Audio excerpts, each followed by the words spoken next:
this will be my competency for the method of joints. I did the method of sections. I think it should be up. Yeah, I'll put this one in there too. But yeah, so here is our structure, I guess.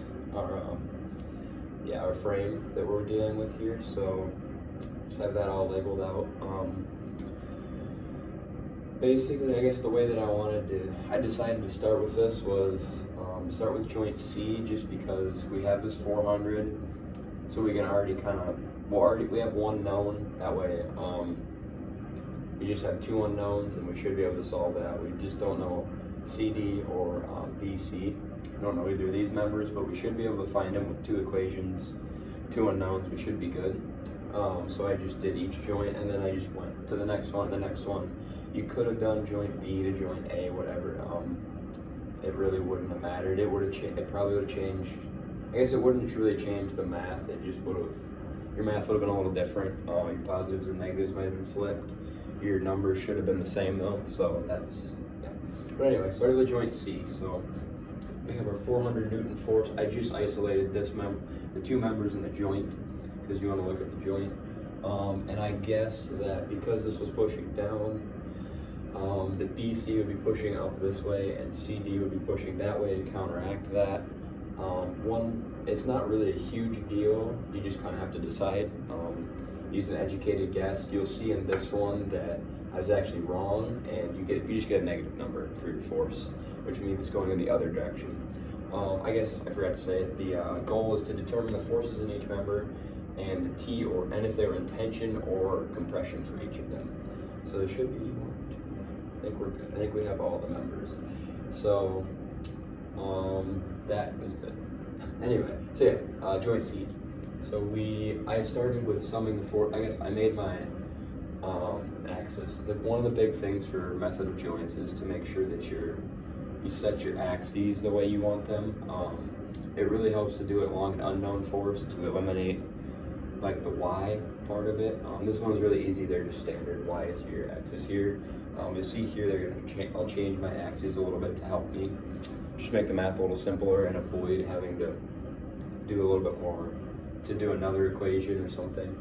So I can do it in two equations that way. But yeah, so we have this. I just said that they were both compression to start. We'll figure out if that's true or not. If we get a positive number, then we're right for our force. So yeah, I sum my force in the X. So my force is CD pushing that way, that'll be positive, minus my force of BC times the cosine of 45. That's all equal to 0, and I get 400 newtons for my force of CD. That's positive, so that means I was correct that this is in fact in compression. So I'm going to label this as compression and just draw some arrows just to help you visualize that as we go through it. Now for sum of forces in the Y. So this is where the axes are nice. I don't have any force on this, so that I just have one unknown. I actually did that wrong. I did that backwards. I did this one and then I did that one, because you can't do this one, there's two unknowns. So yeah, I solved for BC. We're 400 Newton force down, that's negative, plus BC pushing up the sine of 45, that's your vertical. So FBC times that gives you 565.69. That's positive. I said it was in compression, that means this is also in compression. And then once I had that, I used that to solve here, got my answer. So now we're back there. All right, so then I went to the next joint over. I could have done B. I just decided to do D because I just decided to do D. You could have done either of them though, because you know these, so you could just kind of work your way around it. It wouldn't have really mattered. The ultimate values would not have changed, so that's not a huge deal. But yeah, I did joint D, so I drew my little free body diagram, and here's where I talk about the axes. If you do it to where, so this is 400 newtons, we know that. That's 400 newtons, we know that. If you do it along there, you have two unknowns when you're trying to sum for your forces in the X and your Y. And I don't even know if it's possible, it's just the two, you might need a third equation. I just made my axes here, so hopefully you can see that. I did them along BD, my X, and then I have my Y, because then I've got only one unknown in the Y then. That takes away BD, and the only unknown in the Y is AD, so that was just the way that I did that to make that easier. So once I do that, so I sum my forces in the y first, because I have two unknowns in the x, only one in the y. So we'll have our negative 400, it's still pushing, I guess that's this one. So it's pushing this way, it's gonna be negative, yeah, pushing that way. So it's 400 sine of 30 minus f of AD times the sine of 15. To find the angles, so we were given this angle, and this angle. I know this 30 degree here because these are just complementary angles, I think. Geometry was a while ago, but yeah, I know these are 30, both of these are congruent angles. And then from that, I found, I guess you could use this one too, and sum them to 90, and you know that's 15. Or you could do it, I probably did it the harder way, but 45, I know this is all 180 because that's a linear pair, I think.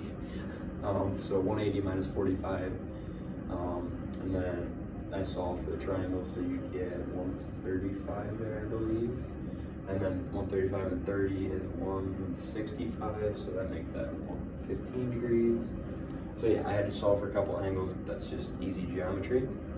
So you get that's 15, that's 30, and that translates over to here then. So yeah, that's where the sine of 15 came from. So I solved, and here I get FAD. I had guessed that it was originally this was in tension, and that that f of AD was in tension, and that f of BD was also in tension, and I was incorrect about AD. It's because I got this negative number. So that means that it's actually in compression, so that's why I drew this arrow here just to help me remember, and I just rounded it there, yeah, and then said it was in compression. So then I sum the forces in my x to get f of BD, so yeah, f of BD, I 773 from here, cosine of 15, negative 400 cosine of 30, pretty simple stuff. You get positive there, so, which is good. If I got a negative, I would have been really concerned because I would have had force pushing here, and nothing to counteract that, so that doesn't work. So that's good that my intuition tells me that BD for sure then had to be positive, and it was. So there's my joint there, so we figured out that that's tension. So it's pulling this way, You are in fact, F of AD is compression. I'm just labeling this so that when I get to like joint A, I already know, okay, that's pushing with that force. So now F of, we have one joint left to analyze, and we just have one member. We have these two, we have this guy, we have that guy, so we have one more to do, AB. My axes, I just did along AB. I kept them simple, wasn't a big deal. So then we just have one thing, we sum the forces in the x, because there's no y component, and there's only one unknown, so we just need one equation. So yeah, sum the forces in the x, that equals 0.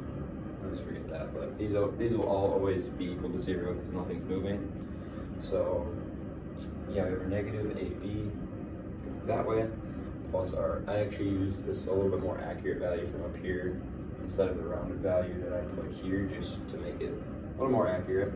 So yeah, 772.74 times the cosine. Cosine would be adjacent angle, that give me the x equals 0. So then you get 546.41 newtons. And that tells you that I said it was in compression, which makes sense because that's pushing. You need something, AD is pushing against this joint, so you need something to counteract that. So that would, my intuition was right there. So yeah, I'd say compression. I'll finish my diagram here. And we have all of them solved for now. So actually the only one that, they're all in compression except for BD. And that makes sense then why BD has such a large force, because you have a lot of like 500 Newton forces acting on it that are at angles. So yeah, that's how you do method of joints. It's a lot of math, but it is a pretty reliable way to do it versus method of sections. It just kind of depends on what you like.